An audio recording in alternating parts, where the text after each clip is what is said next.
ಇದು pixel lab ಒಳಗೆ ಹೋಗುದು ಗೊತ್ತಾತಿಲ್ಲ. ಇಲ್ಲಿ 3 ಡಾಟ್ ಒಳಗೆ ಹೋಗುದು. ಇಮೇಜ್ ಸೈಜ್ ಒಳಗೆ ಹೋಗುದು. ಇಮೇಜ್ ಸೈಜ್ ಒಳಗೆ ಹೋಗಿ ಇಲ್ಲಿ ಕಸ್ಟಮ್ ಐತಿಲ್ಲ ಇದ್ರಾಗ ಹೋಗುದು. ಹೋಗಿ ಯೂಟ್ಯೂಬ್ ತಮ್ನೇಲ್ ಒಳಗೆ ಹೋಗುದು. ಇಲ್ಲೇ 1280 ಈ ಕಡೆ ಹೈಟ್ 720 ಬರುತ್ತೆ. ಇದನ್ನ ಓಕೆ ಅನ್ನೋದು. ನಮ್ಮ ಯೂಟ್ಯೂಬಿಗೆ ಎಷ್ಟು ಬೇಕಲ್ಲ ಅಷ್ಟು ಆಯ್ತಿದೆ ಈಗ. ಹೌದಾ. ಇಲ್ಲಿ ನಾವು ಏನರ ಫೋಟೋ ಹಾಕಬೇಕಾಗಿರ್ತೈತಿ ಇವಾಗ. ಹೌದಾ. ಆ ಫೋಟೋ ಇಲ್ಲಿ ಪ್ಲಸ್ ಮಾರ್ಕ್ ಒಳಗೆ ಕ್ಲಿಕ್ ಮಾಡೋದು. ಕ್ಲಿಕ್ ಮಾಡಿದ ನಂತರ ಇಲ್ಲಿ ಫ್ರಮ್ ಗ್ಯಾಲರಿ ಒಳಗೆ ಹೋಗೋದು. ನಾವು ಗ್ಯಾಲರಿ ಒಳಗಿಂದ ಯಾವ್ದಾರ ಒಂದು ಫೋಟೋ ತಗೋದು. ಆಕೆ ತನ್ನ ಮೊಬೈಲ್ದಾಗ ನೋಡೋದಾಕಿ ನೀವು ಯಾವಾಗ ಆಗ್ತಿದ್ದಿ ಇಲ್ಲಿ ವಿಡಿಯೋ ಮಾಡ್ಕೊಳ್ತೀನಿ ತಡಿ. ಇಲ್ಲಿ ಈ ಫೋಟೋ ತೊಗೊಂಡು ಇದನ್ನ ಸೆಲೆಕ್ಟ್ ಮಾಡ್ಕೋದು. ನಮಗೆ ಎಷ್ಟು ಬೇಕೋ ಅಷ್ಟು ಹೈಟ್ ಇದನ್ನ ಉದ್ದಕ್ಕೆ ಎಷ್ಟು ಬೇಕೋ ಅಷ್ಟು ಇದನ್ನ ರೈಟ್ ಇಲ್ಲಿ ಬರ್ತದೆ ಫೋಟೋ. ಇಲ್ಲಿ ನೀವು ಫೋಟೋ ಅಡ್ಜಸ್ಟ್ ಮಾಡ್ಬೋದು ಎಷ್ಟು ಬೇಕು ನಿನಗೆ. ಇದು ಫುಲ್ ಆಗೈತಿ ಫೋಟೋ ಫುಲ್ ದೊಡ್ಡದಾಗೈತಿ. ಈಗ ಕೆಳಗೆ ಇಲ್ಲಿ ಇರ್ತದೆ ನಾವು ಸರ್ಸೋದು. ಇಲ್ಲಿ ಸಾಂದ್ ಮಾಡ್ಕೊ ಮತ್ತೆ ಜಕ್ವ ಸಾಂದ್ ಹಿಂಗೆ ಅಡಾಗಬೇಕಾದ್ರೆ ಅಡಾಗ್ಲಿ ಹಿಂಗೆ. ಹಾಂ ಈ ಫೋಟೋ ಹಿಂಗೆ ಸೆಟ್ ಮಾಡೋದು ಆತಿಲ್ಲ.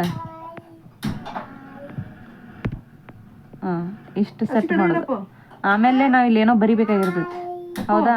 ಇಲ್ಲಿ ಏನು ಮಾಡೋದು, ಇಲ್ಲಿ ಹೋಗೋದು. ಹೋಗಿ ಎಡಿಟ್ ಒಳಗೆ ಹೋಗೋದು. ಇಲ್ಲಿ ಆಲ್ರೆಡಿ ಇರ್ತದ ನ್ಯೂ ಟೆಸ್ಟ್ ಅಂತ ಅದನ್ನ ಡಿಲೀಟ್ ಮಾಡೋದು. ಮಾಡಿ ಏನತ್ ಬಡಿದು ವಿನೋದ್ ಮತ್ತೆ ಬಡ್ದನೆ ಇದನ್ನ ಓಕೆ ಅನ್ನೋದು. ಓಕೆ ಓಕೆ ಇಲ್ಲಿ ಬಂತದ ವಿನೋದ್. ಹಾಂ ಹೆಸರತ್ ಹೇಳತ್ತಲ್ಲ ನನಗೆ. ನೀ ಅಲ್ಲಿ ಏನೇ ಮಾಡ್ಬೇಕಾಗಿದ್ರು ನೀ ಏನಾರು ಬರಿಬೇಕಾಗಿತ್ತು ಅಂದ್ರೆ ಹೇಳಾಕತ್ತ ನಾನು ಅಜ್ಮಸ್ ಹೇಳಾಕತ್ತೇನೆ ನನಗೆ. ಈಗ ನೀ ಹರ್ಷಂದು ವಿಡಿಯೋ ಮಾಡಾಕಿದ್ದೆ ಅಂದ್ರೆ ಹರ್ಷ ಏನೇನು ಮಾಡ್ಯಾರ ನೋಡ್ರಿ ಅಂತ ಹೇಳಿ ಬರೆಯಾಕಿದ್ದೆ ಅಂದ್ರೆ ಅದನ್ನ ಹಂಗೆ ಟೈಪ್ ಮಾಡೋದು. ಈಗ ಇದು ನಮಗೆ ಕಲರ್ ಸಾಂದ್ ಆಯ್ತು ಬಾ ಈ ಕಲರ್ ಬೇಡ ಆಗಿತ್ತು ನನಗೆ. ಇದು ಹಿಂಗೆ ಸೆಲೆಕ್ಟ್ ಮಾಡಿ ಇಟ್ಕೋದ ಮತ್ತೆ ಅದನ್ನ ಹಿಂಗೆ ಹೊತ್ತದಲ್ಲ ಹಂಗೆ ಹೋಯ್ತರ ಬರಂಗಿಲ್ಲ. ಅದು ಇಲ್ಲಿ ಸೆಲೆಕ್ಟ್ ಮಾಡಿ ಇಟ್ಕೋಬೇಕು. ಮಾಲೆ ಇಟ್ಕೊಂಡೆ ಅಂದ್ರೆ ಇಲ್ಲಿ ಕಲರ್ಸ್ ಬರ್ತಾವೆ. ಇದ್ರ ಬರಂಗಿಲ್ಲ ಇಲ್ಲಿ ಇಲ್ಲೇ ಬರ್ತದೆ ತಡಿ. ಇಲ್ಲಿ ಕಲರ್ಸ್ ಒಳಗೆ ಹೋಗೋದು. ನಿನಗೆ ಯಾವ ಕಲರ್ ಬೇಕು ಆ ಕಲರ್ ಸೆಲೆಕ್ಟ್ ಆಕೈತೆ ಇಲ್ಲಿ. ಹೌದಾ. ಈಗ ಇಲ್ಲಿ ಕಲರ್ಸ್ ಸಿಗ್ತಾವೆ ನೋಡಿ. ಮತ್ತೆ ಯಾವ್ಯಾವ ಕಲರ್ ಬೇಕು ನಿನಗೆ ಆಯಾ ಕಲರ್. ಗ್ರೇಡಿಯಂಟ್ ಒಳಗಾದ್ರೆ ಮತ್ತೆ ವೆರೈಟಿ. ನನಗೆ ಅಲ್ಲಿ ಏನು ಕಾಣ್ಬೇಕು ನೀ ಇಲ್ಕೊಂಡು ಮುಂದೆ ಹೊಡೆದಂದ್ರೆ ನೀ ಹಿಡಿದ್ರೆ ಹೆಂಗೆ ನೋಡ್ಲಾ ಮತ್ತು. ಹಾಂ ಈಗ ಇದು ಕಲರ್ ಬೇಕು ನನಗೆ ಇನ್ನು ತೊಗೊಂಡು. ಮತ್ತು ನೆಕ್ಸ್ಟ್ ನಿನಗೆ ಇಟಾಲಿಕ್ ಕಲರ್ ಹೆಂಗೆ ಬೇಕು, ಲೆಫ್ಟ್ ಬೇಕು ರೈಟ್ ಬೇಕು ಹೀಗೆಲ್ಲ ವೆರೈಟಿ ಇರ್ತೈತೆ. ಅದನ್ನೆಲ್ಲ ರೈಟ್ ಮಾಡ್ಕೊತ ಹೋಗೋದು. ಸೈಜ್ ದೊಡ್ಡದು ಬೇಕು ಸಾಂದ್ ಬೇಕು ಇಷ್ಟು ದೊಡ್ಡದು ಬೇಕು. ಇಲ್ಲಿ ಇದ್ರಾಗೂ ಮಾಡಕ್ಕೆ ಬರ್ತೈತಿ. ಇಲ್ಲಿ ಹಿಂಗೆ ಅಂದರೆ ಸೆಲೆಕ್ಟ್ ಮಾಡಿ ಹಿಂಗೆ ಜಗ್ರೆ ಹಿಂಗೂ ಬರ್ತೈತಿ ಗೊತ್ತಾತಿಲ್ಲ. ಮತ್ತೇನು copy to front to back ಎಲ್ಲ ಆಪ್ಷನ್ಸ್ಗಳು ಭಾಳ ಇರ್ತಾವೆ.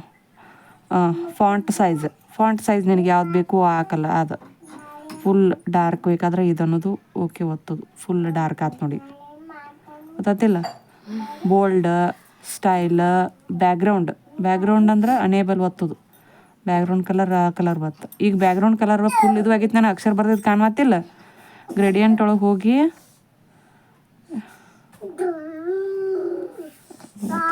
ಬ್ಯಾಕ್ಗ್ರೌಂಡ್ ಕಲರ್ ಏನೋ ಆಯ್ತು. ಇಲ್ಲಾಂದ್ರೆ ಬೇಡ ತೆಗೆದು ಬಿಡು.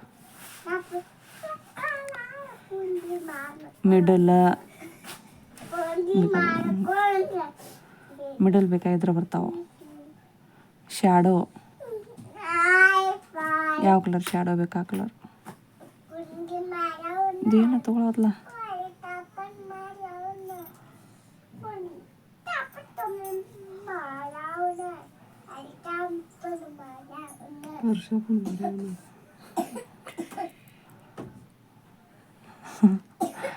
ತ್ರೀ ಡಿ ಇದನ್ನು ಏನೇನೋ ಬರ್ತಾವೆ. ಒಟ್ಟು ನಿಮ್ಗೆ ಯಾವ್ದು ಬೇಕು ಅದನ್ನು ಮಾಡ್ಕೊತ ಹೋಗೋದು. ಹೌದಾ. ಹಿಂಗೆ ಮಾಡೋದು. ಮತ್ತೆ ಇಲ್ಲಿ ಏನಾರ ಪಿಕ್ಚರ್ ಬೇಕಾಗಿತ್ತು ಅಂದ್ರೆ ನೀವು ಮೊದಲ ಗೂಗಲ್ದಾಗ ಸೇವ್ ಮಾಡಿ ಇಟ್ಕೋಬೇಕು. ಯಾವ್ಯಾವ ಥರ ಪಿಕ್ಚರ್ ಬೇಕು ಅವನ್ನೆಲ್ಲ ಇಲ್ಲಿ ಆ್ಯಡ್ ಮಾಡ್ಬೋದು. ಮತ್ತು ಇಲ್ಲಿ ಶೇಪ್ಸ್ ಸಿಗ್ತಾವೆ. ಶೇಪ್ಸ್ ಹಾಕ್ಬೋದು.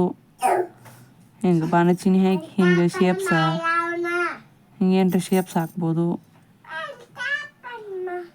ಶೇಪ್ಸ್ ಹಾಕಿ ಅದನ್ನ ಹಿಂಗೆ ಕೊಡಬೇಕು. ವೆರೈಟಿ ಏನರ ಬಂದಿರ್ತಾವೆ ನೋಡ್ಕೋತಿರು. ಇದ್ರಾಗ ಹೋದ್ರೆ ಅದು ಇಮೇಜ್ ಸೈಜ ಕ್ರಾಪ ಮತ್ತೇನ್ರೆ ಫೋಟೋಗಳು ಬೇರೆ ಹಾಕಕ್ಕಿದ್ರೆ ಇಮೇಜ್ ಇದ್ರಾಗ ಇರ್ತಾವೆ ಫ್ರಮ್ ಗ್ಯಾಲ್ರಿ ಹಿಂಗೇನ್ರಿ ಇರ್ತಾವೆ. ಇವನ್ನೆಲ್ಲ ಏನು ಮಾಡ್ಕೋದು, ಇಲ್ಲಿ ಮ್ಯಾಲೆ ಹೋಗಿ ಸೇವ್ ಆ್ಯಸ್ ಇಮೇಜ್ ಅನ್ನೋದು ಇಲ್ಲೇ ಬಿಡ್ತಾ ಇದೆಯಲ್ಲ, ಸೇವ್ ಆಗಿರ್ತೈತಿ. ಸೇವ್ ಟು ಗ್ಯಾಲ್ರಿ ಅಂದ್ಬಿಡೋದು. ಇಮೇಜ್ ಸೇವ್ ಆಯ್ತಲ್ಲ. ಇದು ಡೈರೆಕ್ಟ್ ನೀವು ಬ್ಯಾಕ್ ಬಂದ್ರೆ ನಡಿತೈತಿ. ಅದು ಹೆಂಗಿದ್ರು ಇಮೇಜ್ ಸೇವ್ ಆಗಿರ್ತೈತಿ. ಅದು ಇದು ಮುಗಿತಾನಲ್ಲ ಈಗ. ಇದು ತಮ್ನೇಲ್ದು ಅಷ್ಟ. ಇದು ಇದನ್ನ ತಮ್ಮನೇಲಿ ಬಂದ್ ಮಾಡೋದು.